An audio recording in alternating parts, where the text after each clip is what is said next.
We recognize and honor the Seneca tribe, the indigenous keepers of the land and water on which the Warren State Hospital resides.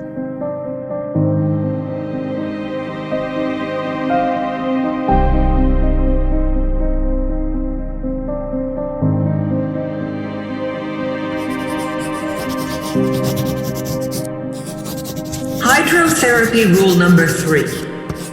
The physical condition of the patient is to be carefully watched and noticed. Note any extreme redness of the face, cyanosis, blueness, or loss of color.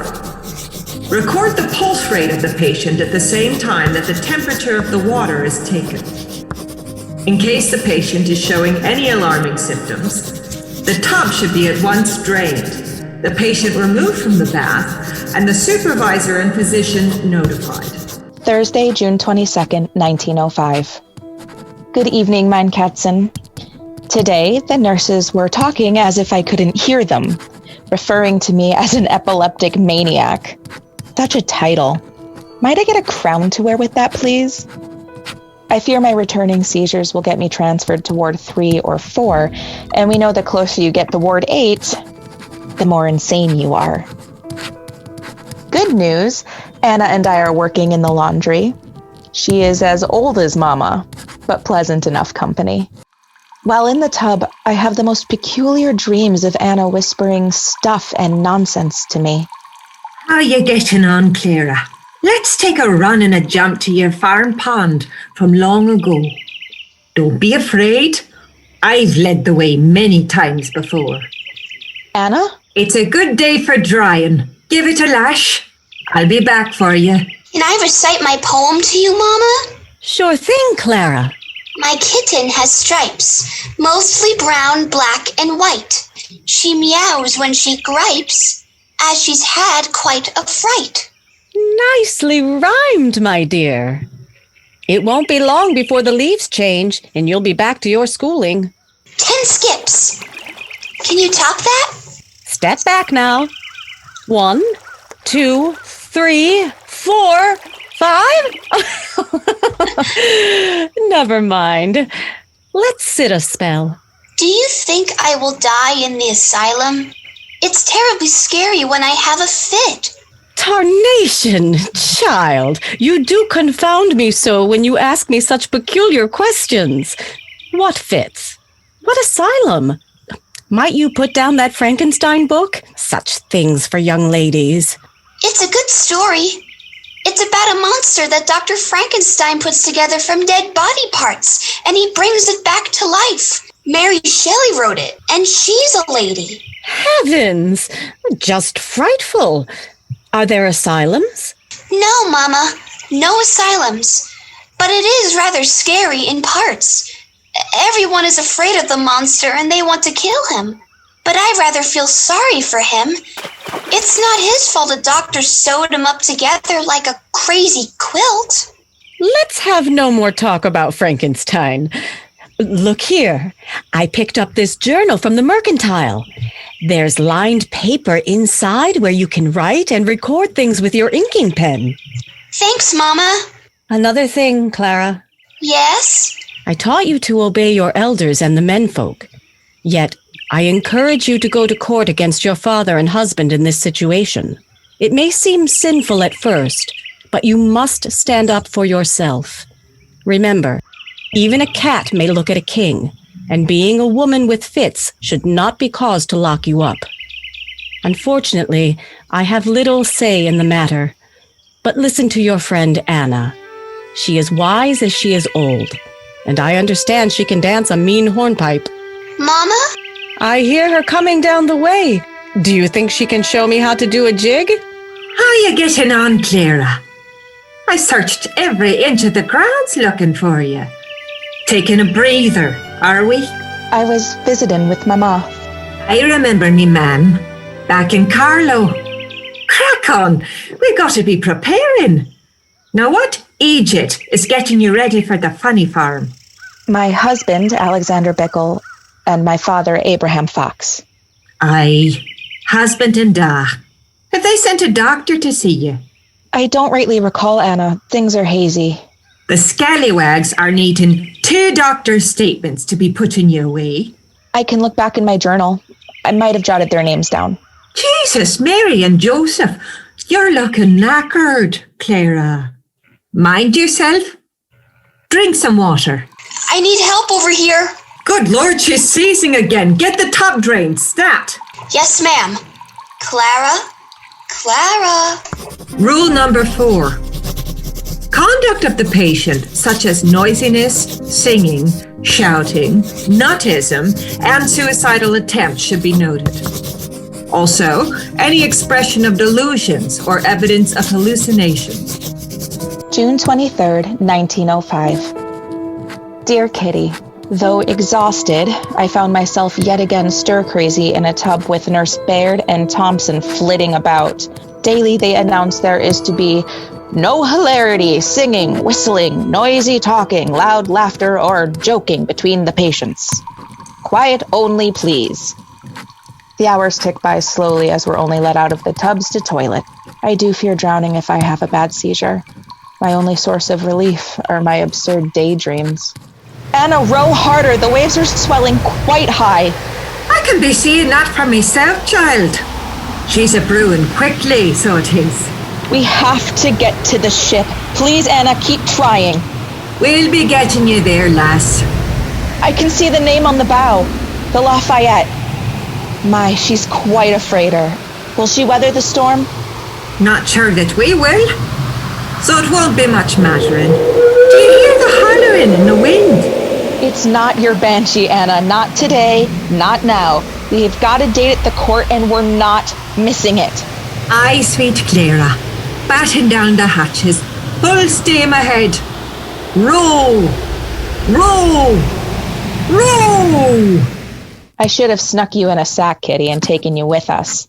Alas, most cats hate getting wet, and you would be drenched. We rowed furiously to make to the court, located in the freighter's cargo hold. Please, don't ask, as the subconscious is territory for Freud, not you and I. Over there, Anna, that's Alexander talking to the prosecutor, and my father behind him. All rise! The Honorable Judge Kirkbride presiding. Be seated. We are hearing the case of Bickle versus Warren State Hospital for the Insane. Mrs. Anna O'Rourke, you may proceed. Thank ye, Your Honor. I would like to be calling me client, Clara Ellen Bickle. Do you swear to tell the truth, even if you find yourself seasick? So help you God. I do. Proceed. Mrs. Bickle, we're here today to contest admission against your will into the Warren State Hospital for the Insane. Is that so? Yes. Can you be telling us on what grounds your husband, Mr. Alexander Bickle, and your da, Mr. Abraham Fox, are using to admit you? Epilepsy. Right. To the best of your recollection, can you be telling us about your fits? I've only had a few, and they're not bad. I'm told they only last a minute or two. Have they interfered with your ability to be rearing the children and keeping house for Mr. Bickle? No, I don't believe it has. I object, Your Honor. On what grounds? Mrs. Bickle is not coherent when she has these episodes of hers. How can she properly answer this question? Sustained. Move along, Mrs. O'Rourke. Aye, that's grand. Mrs. Bickle, have you been diagnosed a brick shy of a load, not the full shilling? Are you mad? Am I insane? The answer is no. You may step down, Mrs. Bickle. Yes, Your Honor. Call your witnesses, Mr. Warren State Hospital. I object to that characterization to my name, Your Honor.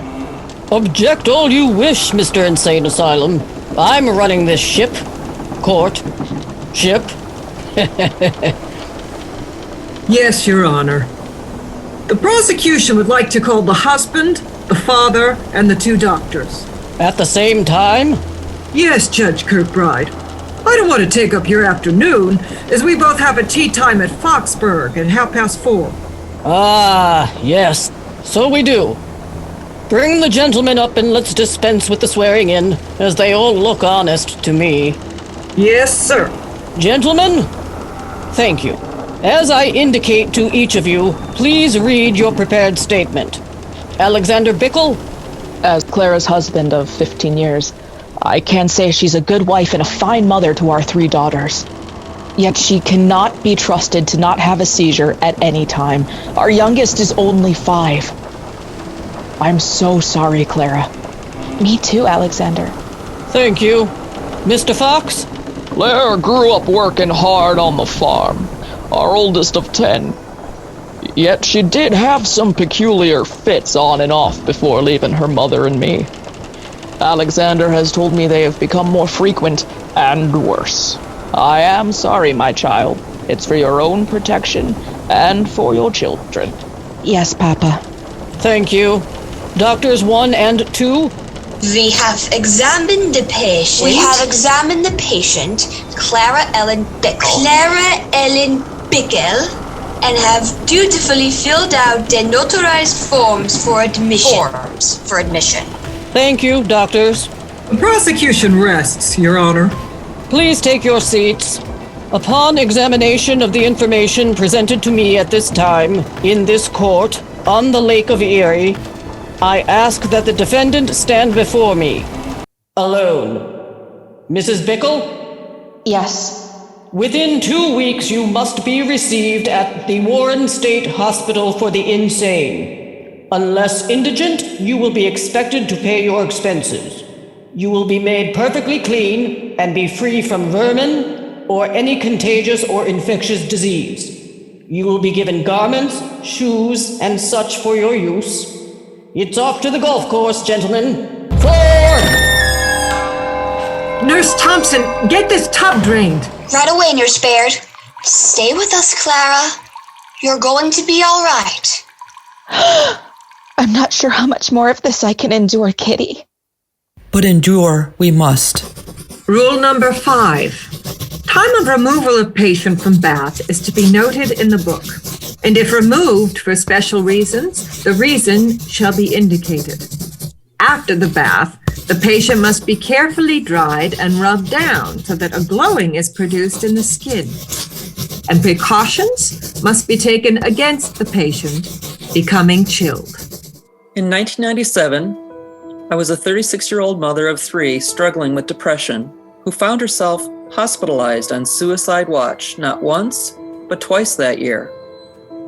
Exactly 100 years earlier, in 1897, my great-great-grandmother Clara was committed to the Warren State Hospital for the Insane, most likely due to her epilepsy. She, too, was 36 years of age. Her husband, Alexander, was left to care for their 3 young daughters. On May 16, 1914, Clara died at 5:40 p.m., 53 years of age, from status epilepticus. She resided there for 17 years, 2 months, and 15 days. Clara Ellen Bickle, a woman of consequence, was never able to leave. I, on the other hand, was able to check in and out of my own free will. Tenacity and support has allowed me to live on with my husband, 3 grown children, and friends at my side. With this fanciful tale of Grandma Clara's life, peppered with truth while mixed with surrealism and science fiction, we strive to give voice to the voiceless.